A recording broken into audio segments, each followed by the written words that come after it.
టేస్ట్గా రాండి అమ్మ సుజ్జ పూరీలు చేసుకుందాం. సుజ్జ పూరీలు అన్నీ చేస్తామమ్మ. మా ఇద్ద అయితే మా దిక్కిట్లే వేసుకుంటాం. పండుగలకు కానీ ఎప్పుడన్నా టేస్ట్ తినాలి అని కానీ చేస్తాం. దాంట్లో శనగపిండిలో కొంచెం ఉప్పు కారము జీలకర్ర వేసి కలుపుకొని మైదాపిండి కలుపుతాం. ఆ దాంట్లో పెట్టి మన బేలి పూరి దేవుతాం. అప్పుడు మంచిగా టేస్ట్ ఉట్టిగా అయినా తినొచ్చు, దానికి ఆలుగడ్డలు అయినా తినొచ్చు, ఏ దాంట్లో అయినా తినొచ్చు. మైదాపిండి తడుపుకుందాం, ఇక్కడ వేసుకుందాం ఉప్పు. మైదాపిండి తింటలేరు, యాక్చువల్గా అయితే మైదాపిండితోనే వేసుకుంటాం మేము. మాకేం కావద్దు కాబట్టి పల్లెటూరులో అన్ని కష్టాలు చేసుకుంటాం కాబట్టి అన్ని అరిగిపోతాయి. ఇప్పుడు ఏం చేస్తున్నారు అంటే ఆశీర్వాద పిండితోనైనా చేసుకోవచ్చు. పిల్లలు చాలా ఇష్టంగా తింటారమ్మా. ఇగో ఇట్లా కలిపి పక్కన పెట్టుకుందాం పిండి. ఇది శనగపిండి అయితే దీంట్లో వేసుకునే విధానం చూపిస్తాము, చూసుకోండి. కొంచెం ఇంత జీలకర్ర, చిటికెడు పసుపు, తగినంత కారం, చూసిండ్రుగా కొన్ని నీళ్ళు పోసుకొని ఇంతలాగా కలుపుకోవాలి. దీనికి ఎక్కువ పలచగా కలుపుకోవద్దు. ఇగో ఇది శనగపిండి, ఇది మైదాపిండి. ఇగో ఇట్లా ముద్దలాగా ఉండాలి దీంట్లో. ఇగో తగినంత మైదాపిండి తీసుకుందాం. కొంచెం అంటుకుంటుంది కాబట్టి ఇట్లా ఇట్లా ఇలా చేసుకోవాలి.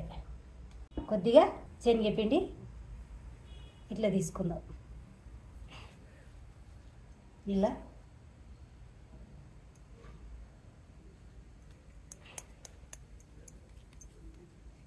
ఇట్లా కనిపించకుండా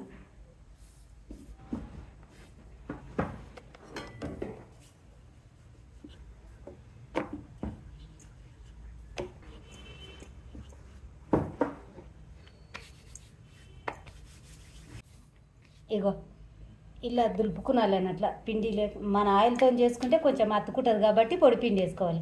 పొడిపిండి లేకుండా చూసుకోవాలంటే ఇట్లా ఇట్లా అనుకోవాలి. ఇగో ఆయిల్ వేడెక్కింది కదా, ఆయిల్ పెట్టుకున్నాం. ఇగో వేసేసుకుందాం. మొత్తము ఇట్లా వంకాయ దేంట్లో పెట్టుకొని తినొచ్చు, ఏ దాంట్లో అయినా వస్తుంది అమ్మ. చికెన్లో అయినా వస్తుంది, మన బేసన్ లాగా వేసుకున్న వస్తుంది, ఆలుగడ్డ కర్రీలో అయినా వస్తుంది, ఈ చేపల పులుసులో అయినా. చేపల పులుసులో మంచిగా టేస్ట్ చాలా ఉంటుంది అనుకో.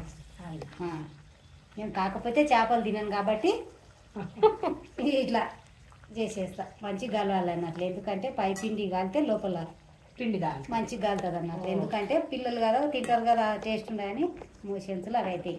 ఇట్లా తింటే మంచిగా ఉంటుంది. ఇట్లా కాలింది కదా, మంచిగా కాలింది కదా, చూసిండ్రా? ఇట్లా కాల్చుకోవాలి.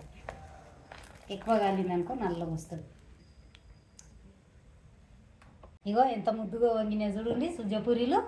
చూడండి ఎంత మంచిగా ఉన్నాయి.